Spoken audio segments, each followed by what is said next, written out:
বিসমিল্লাহির রহমানির রহিম। আসসালামু আলাইকুম। সুপ্রিয় ছাত্রছাত্রীবৃন্দ, সরকারি হরিঙ্গা কলেজে আয়োজিত অ্যাকাউন্টিংয়ের এই অনলাইন ক্লাসে তোমাদের স্বাগত জানাই। আজকে আমরা ফিনান্সিয়াল স্টেটমেন্ট নিয়ে আলোচনা করব। এখন প্রশ্ন হচ্ছে, এই আলোচনায় থাকবে যে ফিনান্সিয়াল স্টেটমেন্ট কী, এবং ফিনান্সিয়াল স্টেটমেন্ট কেন প্রস্তুত করা হয় এবং কীভাবে প্রস্তুত করা হয়, এবং বিভিন্ন প্রতিষ্ঠান যেগুলো আছে সেখানে কী ধরনের ফিনান্সিয়াল স্টেটমেন্ট ব্যবহৃত হয়। প্রথমে আমরা যে জিনিসটা জানার চেষ্টা করব যে ফিনান্সিয়াল স্টেটমেন্ট কী। ফিনান্সিয়াল স্টেটমেন্টের সংজ্ঞা দিতে যেটা দেখা গেছে যে ফিনান্সিয়াল স্টেটমেন্ট বলতে একটা নির্দিষ্ট সময়কালে কোনো ব্যবসা প্রতিষ্ঠানের তার নির্দিষ্ট সময়ের আর্থিক ফলাফল বা লাভ ক্ষতি এবং উক্ত সময় শেষে কারবারের আর্থিক অবস্থা জানার জন্য যেসব বিবরণী প্রস্তুত করা হয় তাকেই কি ফিনান্সিয়াল স্টেটমেন্ট বলা হয়। আর ফিনান্সিয়াল স্টেটমেন্টের যে গুরুত্ব, সেটা অনেক গুরুত্ব আছে, যে এটা ব্যবস্থাপনার কর্তৃপক্ষের নিকট গুরুত্বপূর্ণ, বাইরের পার্টির নিকট এটা গুরুত্বপূর্ণ, এবং সেটা হচ্ছে যে এটা ম্যানেজমেন্ট এটা ব্যবহার করে, বিনিয়োগকারীরা ব্যবহার করে, পাওনাদারগণ ব্যবহার করে, তারপরে ব্যাংক প্রতিষ্ঠান ব্যবহার করে, সরকার ব্যবহার করে, ব্যবসায়িক সংঘগুলো ব্যবহার করে, কর্মচারীরা ব্যবহার করে, শেয়ার বাজারে ব্যবহৃত হয়, ভোক্তা বাজারে ব্যবহৃত হয়, এবং গবেষকরা এটা কী করে ব্যবহার করে থাকে। আর ফিনান্সিয়াল স্টেটমেন্টের যে উদ্দেশ্য, সেই উদ্দেশ্য 6টা। এটা হচ্ছে পরিচালন ফলাফল নির্ণয়, আর্থিক অবস্থা নির্ণয়, ব্যবস্থাপনা কার্যদক্ষতা যাচাই, ব্যবস্থাপনাকে সিদ্ধান্ত গ্রহণের জন্য তথ্য সরবরাহ, আইনগত প্রয়োজন এবং নগদ প্রবাহের অবস্থা জানা। এখন এই যে ফিনান্সিয়াল স্টেটমেন্ট, এটা বুঝতে গেলে আমরা জানতে হবে যে আমাদের বিজনেস অর্গানাইজেশনগুলো কয় প্রকারে আছে। আমরা জানি যে বিজনেস অর্গানাইজেশনগুলো আছে 3 প্রকার। একটা হচ্ছে এক মালিকানা কারবার, একটা অংশীদারি কারবার, একটা হচ্ছে যৌথ মূলধনী কারবার। এখন এই সবগুলো কারবারই আবার 3 প্রকার বিজনেস করে থাকে তারা। কেউ শুধু সার্ভিস দেয়, কেউ পণ্য ক্রয় বিক্রয় করে, আবার কেউ প্রোডাকশন করে। সেটা এক মালিকানা কারবারও করে, অংশীদারি কারবার করে, আবার যৌথ মূলধনী কারবারও কি এই কাজগুলো করে থাকে। আর পণ্য ক্রয় বিক্রয় যে প্রতিষ্ঠান আছে সেটা হচ্ছে কালান্তিক মজুদ ব্যবহার করে তারা, বা পিরিয়ডিক সিস্টেম, আর একটা হচ্ছে কি পারপিচুয়াল বা অবিরত মজুদ ব্যবহার করে। তাহলে সবগুলো ক্ষেত্রেই প্রথম আমাকে ইনকাম স্টেটমেন্ট তৈরি করতে হয়। ইনকাম স্টেটমেন্টটা আবার আছে মাল্টিপল স্টেপ আর সিঙ্গেল স্টেপ। সিঙ্গেল স্টেপ হচ্ছে সকল আয়গুলো একসাথে করে সব ব্যয়গুলো বাদ দিয়েই নেট ইনকাম করা হয়, কিন্তু এই পদ্ধতিতে আসলে খুব একটা ব্যবহার হয় না। যেটা করা হয় সেটা হচ্ছে মাল্টিপল স্টেপটা ব্যবহার করা হয় আর কি। অ্যান্ড সেটাতে করতে গেলে যে 6টা গুরুত্বপূর্ণ বিষয় তোমার আগে জেনে নিতে হবে। যে নেট সেলস বলতে আমরা বুঝবো গ্রস সেলস থেকে সেলস ডিসকাউন্ট, সেল রিটার্নটা বাদ দেওয়া। আর নেট পারচেস বলতে আমরা বুঝবো পারচেস থেকে পারচেস ডিসকাউন্ট আর পারচেস রিটার্ন বাদ দেওয়া।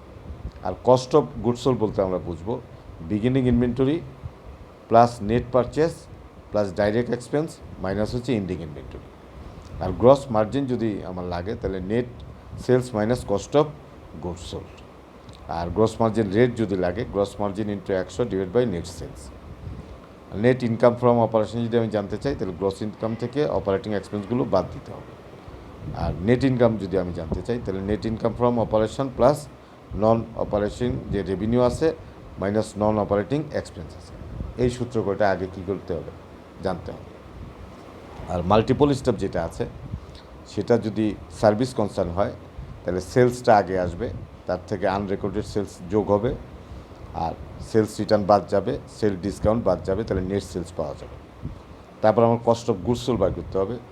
সেক্ষেত্রে বিগিনিং ইনভেন্টরির প্রয়োজন হবে, পারচেস প্রয়োজন হবে, পারচেসের সাথে আনরেকর্ডেড পারচেসটা যোগ হবে, আর পারচেস রিটার্ন আর পারচেস ডিসকাউন্ট কি যাবে বাদ যাবে। তাহলে purchase of any fixed asset যদি থাকে সেটা আসবে, আর পারচেস অফ সাপ্লাই অফিস সামগ্রী সেটাও আসবে।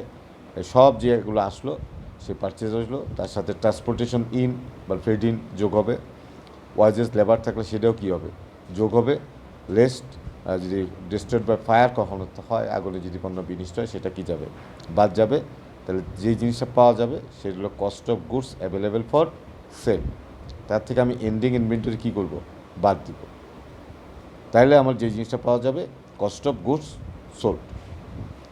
আর তার থেকে আমি অপারেটিং এক্সপেন্স যেগুলো আছে সে অপারেটিং এক্সপেন্স হচ্ছে যে তোমার ক্যারিজ আউট বা ফরওয়ার্ড, ফ্রেড ফরওয়ার্ড বলা হয় বা ক্যারিজ আউটও বলে, advertisement, selling as in commission, showroom expense, travellers commission, sale commission, distribution expense, packing expense, bad debts, collection expense, sample expense, discount allowed, আর ডেপ্রিসিয়েশন অন ডেলিভারি ব্যান, এগুলো হচ্ছে সব selling and distribution expense.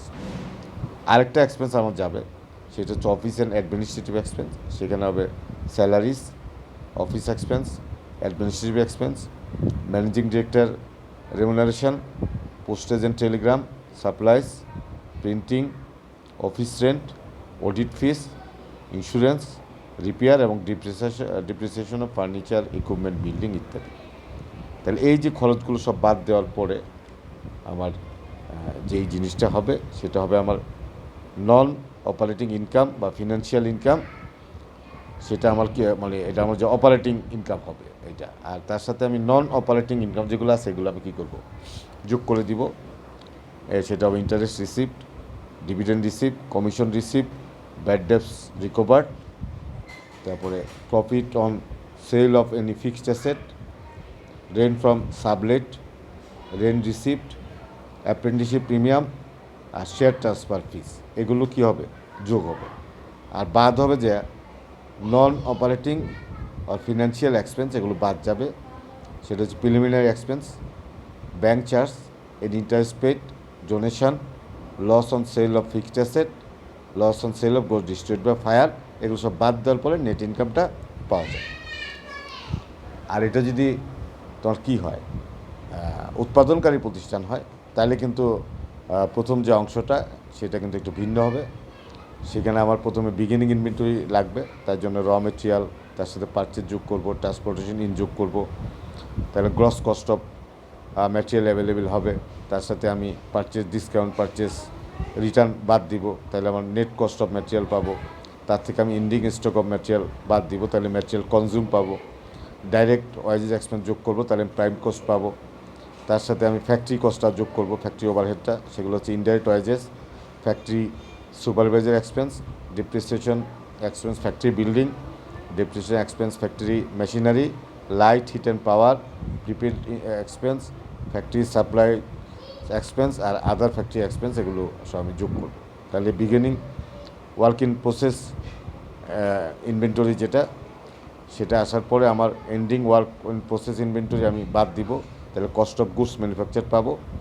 R finish goods of inventory যোগ করব, তাহলে goods available for sale আসবে, তার থেকে আমি এন্ডিং ইনভেন্টরি বাদ দিব, তাহলে কস্ট অফ গুডস সোল্ড পাওয়া যাবে। তো এইভাবে তোমার আগাইতে হবে। আর আরেকটা যে জিনিসটা হচ্ছে যে ইনকাম স্টেটমেন্ট, তাহলে সার্ভিস হোক ম্যানুফ্যাকচারিং হোক, এইভাবে আমার ইনকাম স্টেটমেন্ট তৈরি করবো। দেন আমাকে তৈরি করতে হবে রিটেন আর্নিং স্টেটমেন্ট। এটা যদি আমার কী হয়, এক মালিকানা কারবার হইলে ক্যাপিটালের সাথে আমি নেট ইনকাম যোগ করব, নেট লস বাদ দিব, ইন্টারেস্ট অন ক্যাপিটাল যোগ করব, ড্রয়িং বাদ দিব, আর ইন্টারেস্ট অন ড্রয়িং বাদ দিব, আর ইনকাম ট্যাক্স বাদ দিব, তাইলে আমার ব্যালেন্স পাবো। আর যেটা যদি কোম্পানি হয়, তাহলে আমার ব্যালেন্স অফ রিটেন আর্নিংস, তার সাথে আমি net income during the year যোগ করব, আর বাদ দিব dividend paid, interim dividend paid, final dividend paid, ordinary dividend paid, preference dividend paid, propose dividend paid, transfer increase, create any internal fund, general reserve, আর dividend equalisation fund, এগুলো আমি বাদ দিব। বাদ দিয়ে আমার balance transfer to balance sheet আমি পাবো। আর ব্যালেন্স শিট যেটা আছে এটাকে ফিনান্সিয়াল পজিশন বলা হয়। সেখানে আমি এটা মাল্টিপল যে ক্লাসিফাইড ব্যালেন্স শিট বলে সেটা এখন তৈরি করা হয়। তার জন্য আমি দায় পাশে এবং সম্পদ পাশ এগুলো ভাগ করে করে লিখতে হবে। প্রথমে অ্যাসেট পাশে আমি কারেন্ট অ্যাসেট লিখবো, সেগুলো হবে cash in hand, cash at bank, account receivable, less allowance for bad debts, note receivable, accrued income, prepaid expense, supplies on hand, আর ইনভেন্টরি। টোটাল কারেন্ট অ্যাসেট এটা আসলে। তারপরে আমার ইনভেস্টমেন্ট যোগ করতে হবে, investment in share and debenture, investment in government bond, other long term investment. তারপরে plant asset আর ফিক্সড অ্যাসেট আমি যোগ করবো, ল্যান্ড অ্যান্ড বিল্ডিং, তাহলে অবচয় বাদ যাবে, লিজল প্রিমিসেস মেশিনারি অবচয় বাদ যাবে, ইকুইপমেন্ট ডেপ্রিসিয়েশন বাদ যাবে, ফার্নিচার অ্যান্ড ফিকচার অবচয় বাদ যাবে, ভেহিক্যাল, এখান থেকেও কী হবে, অপচয় বাদ যাবে। তাহলে আমি টোটাল ফিক্সড অ্যাসেট পাবো। তার সাথে আমি ইনটেনজিবল অ্যাসেট যেগুলো আছে, অর্থাৎ goodwill, trademark, design, pattern, preliminary expense, total intangible asset পাবো। এই সবগুলো অ্যাসেট অর্থাৎ current asset, investment, plant and fixed asset এবং ইনটেনজিবল অ্যাসেট যোগ করে আমি টোটাল অ্যাসেট পাবো। আর লাইবিলিটি তো আমি প্রথমে কারেন্ট লাইবিলিটি লিখবো, সেখানে থাকবে notes payable, accounts payable, expense payable, unearned income, dividend payable, tax payable, advance from customer, bank loan, এবার টোটাল কারেন্ট লাইবিলিটি আসবে। তার সাথে আমি লং টার্ম লাইবিলিটি যোগ করব, mortgage loan, bond payable, debenture, এবার টোটাল লং টার্ম লাইবিলিটি আসবে। আর stock holder equity আসবে, capital stock, share premium, reserve fund, written earnings, এবার আমি টোটাল স্টক হোল্ডার ইকুইটি পাবো। এবং current liability, long term liability, stock holder equity এবং কি total, এই তিনটা মিলে যেটা হবে সেটি আমার টোটাল লাইবিলিটিস। এইভাবে আমি কী করব, ফিনান্সিয়াল পজিশন বা ব্যালেন্স শিট তৈরি করব। দেন আমাকে যেটা করতে হবে যে যদি কোনো ক্যাশ ফ্লো চায়, ক্যাশ ফ্লো আমাকে তৈরি করতে হবে, ডাইরেক্ট বা ইনডাইরেক্ট মেথডে তৈরি করতে হবে এবং সবগুলো সমন্বয় আমাকে বিবেচনা নিতে হবে। এবং সমন্বয়গুলো কিন্তু সেটা যে অ্যাডজাস্টিং এন্ট্রি এবং ওয়ার্কশিটে যে সমস্ত সমন্বয় আমার প্রয়োজন হয়েছে সবগুলো সমন্বয় এখানে কী হবে, প্রয়োজন হবে। এভাবে তাহলে আমি কী করব, ফিনান্সিয়াল স্টেটমেন্ট তৈরি করবো। আর যদি কোনো নোটস থাকে সেটা আমি নোটস দিব। তাহলে ফিনান্সিয়াল স্টেটমেন্টে মেইন হচ্ছে income statement, owner security statement বা retain earning statement, financial position বা ব্যালেন্স শিট, তারপরে ক্যাশ ফ্লো এবং সর্বশেষ হচ্ছে নোটস। এগুলো দিয়ে আমি কী করব, রিপোর্টিংটা প্রস্তুত করব। এই ছিল আজকের আলোচনা, আশা করি সবাই বুঝতে পেরেছ। পরবর্তী আলোচনা দেখা আমন্ত্রণ জানিয়ে আজকের মতো এখানেই শেষ করছি। সবাই ভালো থাকো, আসসালামু আলাইকুম।